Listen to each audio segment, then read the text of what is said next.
All right, let's dive right in. We're about to unpack a teaching that's thousands of years old. But you know what? It feels like it was written for us, today.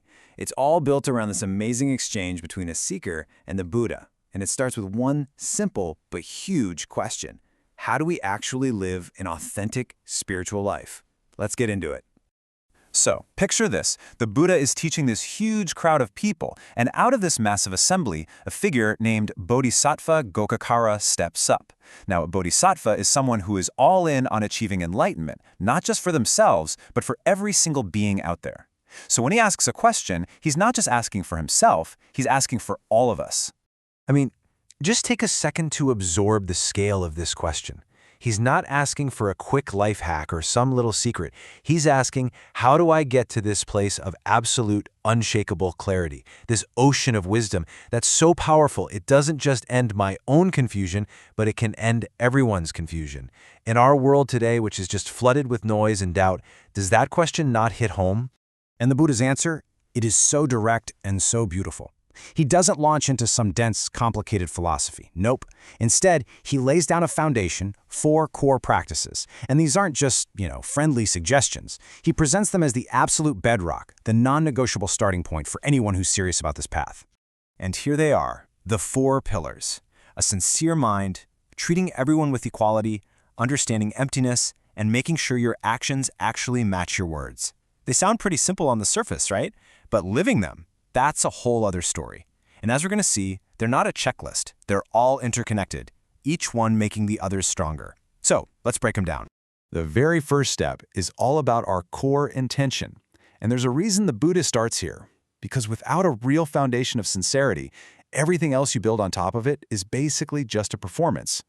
This is about dropping the act, ditching the flattery, and getting rid of any and all hidden agendas. It's about being brutally honest with yourself and with everyone else. And this just nails it. Think of it as radical transparency. It's where your inner world and your outer world finally start to sync up. No more manipulating things, no more trying to project some perfect image of yourself to get ahead. It's the simple, but oh so difficult, practice of just being real. So once you have that sincerity as your foundation, we move to the second practice. And honestly, this one is a total game changer. The Buddha says we should view every single being with equality. And then he takes it a step further, saying we should see them as one's own child, as someone you would literally do anything to protect and to help. This practice goes right up against our most basic human instincts, to pick sides and have favorites. It's asking us to look at the person who drives us crazy, the total stranger you pass on the street, and your best friend, and to genuinely hold the exact same wish for their happiness. And you see, this can only grow from that first practice. A truly sincere heart is the only ground where that kind of universal compassion can actually take root. Okay, now we're going to get a little more philosophical, but hang in there because this is the idea that unlocks a whole new level of freedom.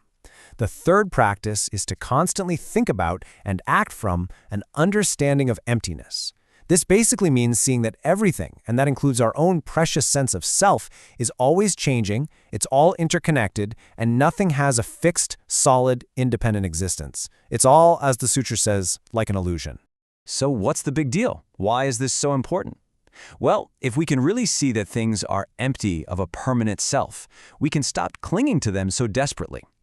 We can start to let go of our attachment to getting praise, our fear of being criticized, and our obsession with protecting this solid, unchanging me.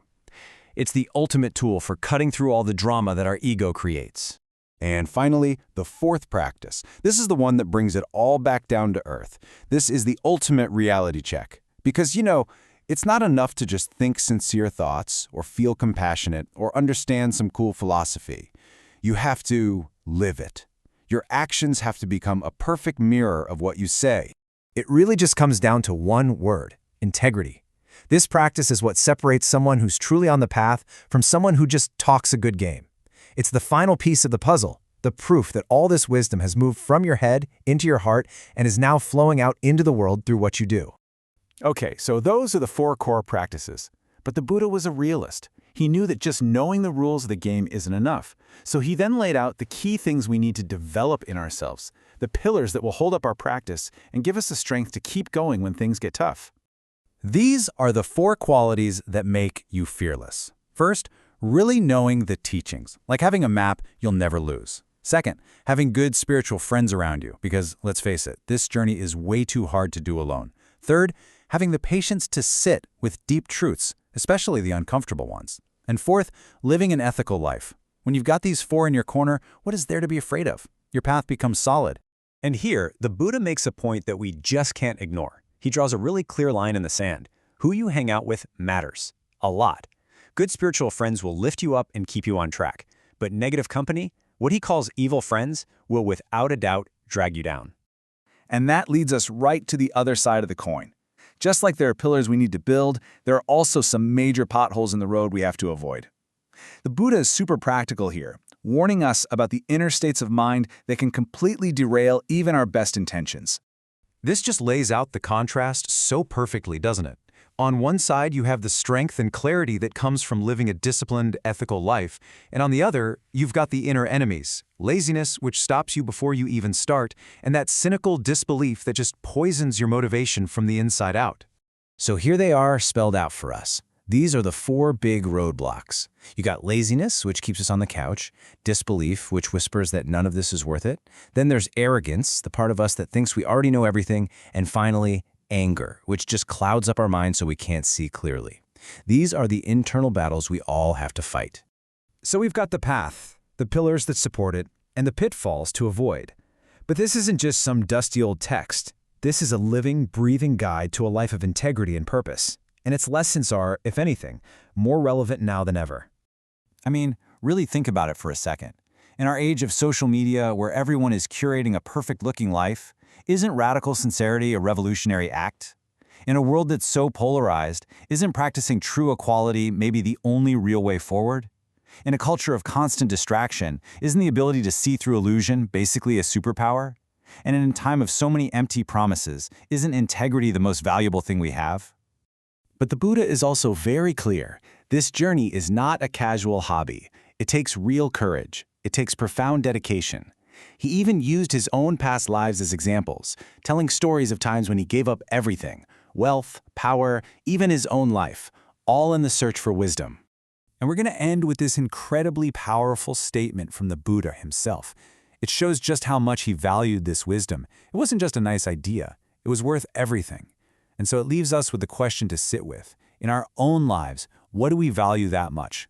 What's the wisdom that we're willing to seek with our whole heart?